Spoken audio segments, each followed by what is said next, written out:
Last night, on the President's orders, U.S. Central Command, under the command of General Eric Kurilla, executed Operation Midnight Hammer, a deliberate and precise strike against 3 Iranian nuclear facilities. This was a complex and high-risk mission carried out with exceptional skill and discipline by our joint force. I want to thank every service member, planner, operator that made this mission possible. Their actions reflect the highest standards of the United States Armed Forces. This operation was designed to severely degrade Iran's nuclear weapons infrastructure. It was planned and executed across multiple domains and theaters with coordination that reflects our ability to project power globally with speed and precision at the time and place of our nation's choosing. This was a highly classified mission with very few people in Washington knowing the timing or nature of this plan. I'll refer you to the graphic on the side as I walk you through some of the operational details. At midnight Friday into Saturday morning, a large B-2 strike package comprised of bombers launched from the continental United States. As part of a plan to maintain tactical surprise, part of the package proceeded to the west and into the Pacific as a decoy, a deception effort known only to an extremely small number of planners and key leaders here in Washington and in Tampa. The main strike package, comprised of 7 B-2 Spirit bombers, each with 2 crew members, proceeded quietly to the east with minimal communications. Throughout the 18-hour flight into the target area, the aircraft completed multiple in-flight refuelings. Once over land, the B-2s linked up with escort and support aircraft in a complex, tightly timed maneuver requiring exact synchronization across multiple platforms in a narrow piece of airspace, all done with minimal communications. This type of integration is exactly what our joint force does better than anyone else in the world. At approximately 5 p.m. Eastern Standard Time last night, and just prior to the strike package entering Iran, a U.S. submarine in the Central Command Area of Responsibility launched more than 24 Tomahawk land attack cruise missiles against key surface infrastructure targets at Esfahan.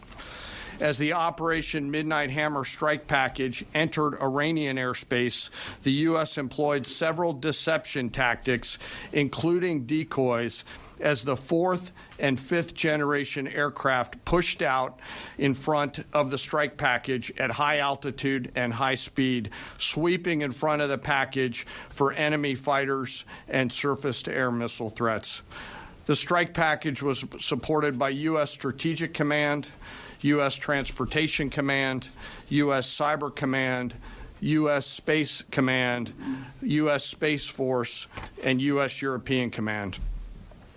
As the strike package approached Fordo and Natanz, the U.S. protection package employed high-speed suppression weapons to ensure safe passage of the strike package, with fighter assets employing preemptive suppressing fires against any potential Iranian surface-to-air threats.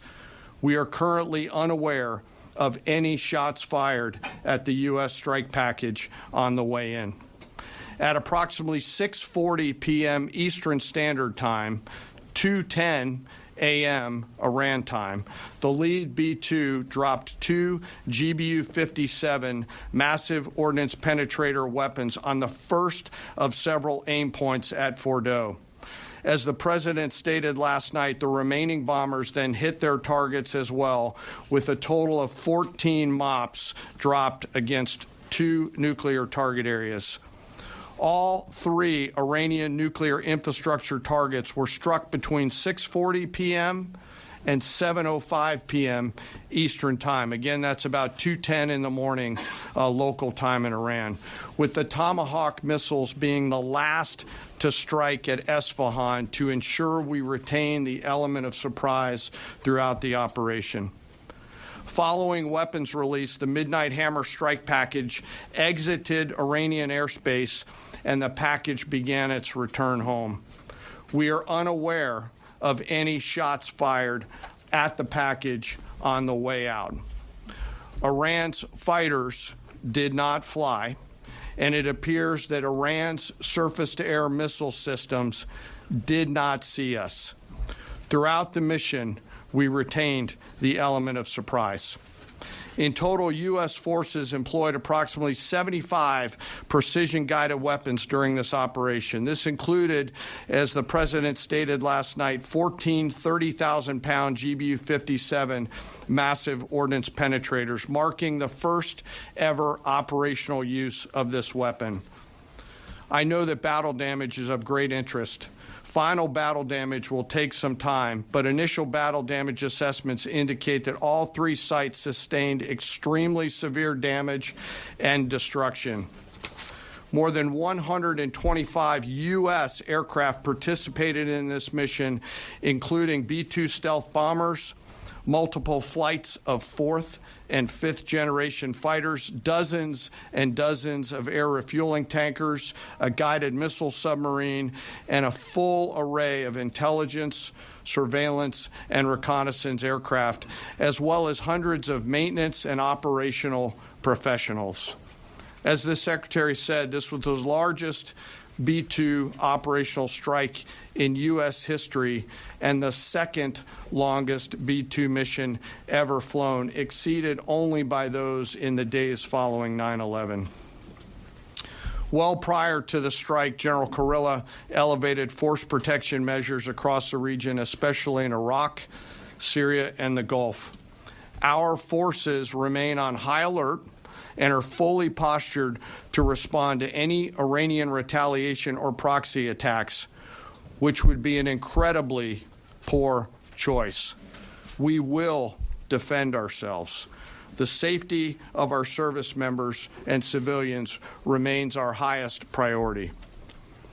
This mission demonstrates the unmatched reach, coordination, and capability of the United States military. In just a matter of weeks, this went from strategic planning to global execution.